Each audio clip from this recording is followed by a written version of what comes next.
Sag rising. I added more red on yours. See, some of the other videos have different colors. You're getting a little bit more red because you're fire.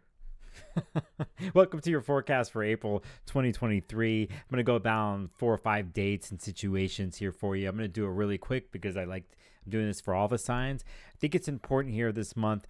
The biggest thing here, we're going to talk about like systems, and I'll get into that in a second. But a little hint into this has to do with the beginning of April and April 3rd, beginning of the week, because the planet that deals with communication and how things get from point A to point B outside of you, how you do that with your body, how you do that in your mind, to contemplate, to put things together with thoughts and words and communicate them. Mercury, Hermes, the messenger of the gods, enters the sign of Taurus, a practical earth-based sign, and wants to move slow and go slow. Now, for you as a Sag rising, this happens in the part of your chart that deals with daily regimens and systems, and even deals with really, it's a place they call it like acts of service, where there's servitude involved, acts of service. And when we do acts of service, we work and we do little things every day to serve ourselves or to serve our job or other people or other situations.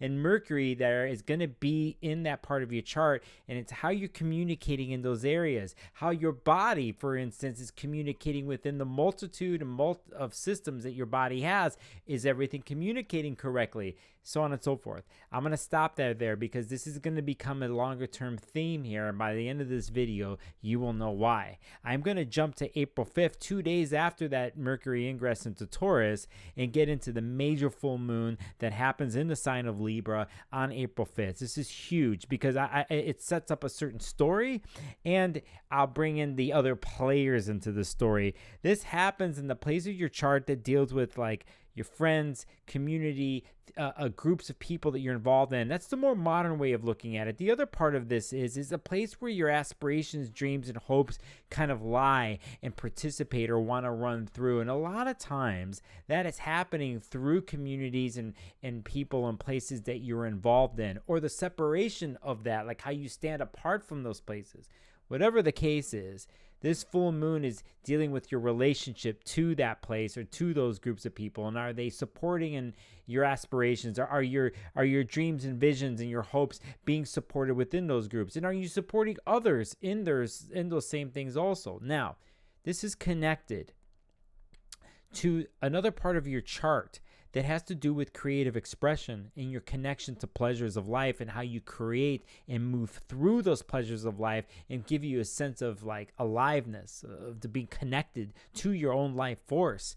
And here there's a story, an older story, and a wound that I think has been exposed in the last month and a half, and also an influx of energy that came in the beginning of 2023 in the place you deal with how you take in, use pleasure, how you creatively express yourself, how you formulate in those areas of creativity. And this is tied into the beginning of this full moon I'm talking about, of how you engage your hopes and wishes and dreams within communities. They're tied into each other. There's something here that are separated. There's a couple things in pieces here, and those facets of your chart need to be put together. So the wound, or the things that maybe not have been, or things that have been exposed in the creative expression part of your world, are connected to your hopes and dreams and aspiration on the other side, and they need to somehow find a bridge in between the two. And I think this full moon is an opportunity for that. It might not happen on the day of, but it's a story and a narrative, and it's one that's going to be kicking off here really in a long-term way for a year and a half. That's for another video, but we're going to keep going, because on April 10th, Venus, the planet of relationships, love, the feminine, of harmonization, is going to be entering the sign of Gemini. And for you, Sagittarius rising, if you know your chart well and know what that means, the Gemini part of your chart is opposite of you self, and it has to do with relationships. If you notice a theme here, it's a lot about how you're relating to other people and groups, but here now we could possibly be dealing with intimate relationships, all types of relationships. And with Venus entering the sign of Gemini, you're going to have a little bump in that area. There's going to be a little bit more sociability, wanting to relate to all different types of people and situations, and relationships will be on the table for discussion too. And so that theme is happening. When we get to April 19th, which is 2 weeks after that big full moon I talked about, 2 weeks later, there's a new moon in the sign of Aries, the last degree of Aries, and it's also a solar eclipse. Now, we're in a rare moment here because it's rare that we get 2 new moons within 30 days in the same sign. So like almost 30 days ago from this date, there was a new moon that happened at the very beginning of Aries. This was in March. Okay, this is right at the spring equinox. Okay, that happened. Now here we are almost a month later on the 19th, where this extra new moon in Aries is happening with a solar eclipse, and we're back into the place in your chart that deals with creative expression and how you connect to creativity and to life force. It also deals with children too, but again, it's how you do that a lot of times through pleasure. And I think here there's a roadblock. There's something here that happened 2 weeks ago with that full moon. There's something that happened a month ago that was exposed of how you engage your will and show yourself and will in that area through pleasure, in that place where you, let's say, your creative pleasure lab. Did I just come up with that? That sounds hot, right? That sounds fun. It could be that way. But what I'm really getting to is what you do and what tools do you have and what vessels do you have to connect to your creative self, and then how you output. And I think there's something there that needs to be tweaked. And this solar eclipse is going to show you. If it doesn't happen that day, you're going to really see this theme pop up in the next 6 months. It just depends on the mathematical degree of things. But I want you to pay attention to that. And I want you to grasp on a deep level what it means to create and what it means to produce and to output, and where that base core energy comes from, right? That life force within you. Are you connected to that life force right now, Sag Rising? Because I know you usually like to be that way because you're a fire sign, and we're dealing with a part of the chart that's an Aries type fire sign. So it's expression and growth and hopefully evolution of one's ego self. And I don't mean that in a bad way. I mean it's for growth of ego, of self, and to put oneself out there. But there's something here that needs to be tweaked, and it's exposed by the solar eclipse. There could be a cutting off or a huge influx of energy coming in, or both. But it's happening here, and it's kind of the big theme for you this month. So saying that, we're going to go to one last thing.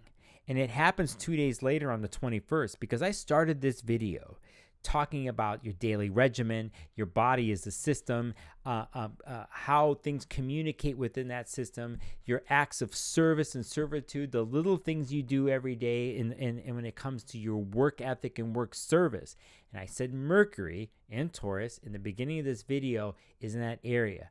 But on the 21st, closer to the end of the month, Mercury's going to go stop and go backwards and go retrograde in that area for 3 weeks. So there's going to be a review and reclaiming process that happens in this place of regimen, this place of how you serve your world, or how you do things with work, the little things that you need to do to get through the day.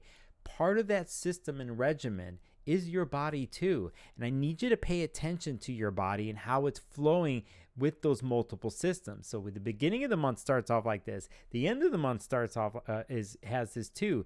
And this theme is going to go all the way really into May. So I think here it's an opportunity to get your head clear and have it connect with the rest of your body and your nervous system, and see how things are actually connecting and communicating with each other. And that's going to manifest outwardly outside of your body into the little things you do every day, the little things that keep your world twirling and spinning.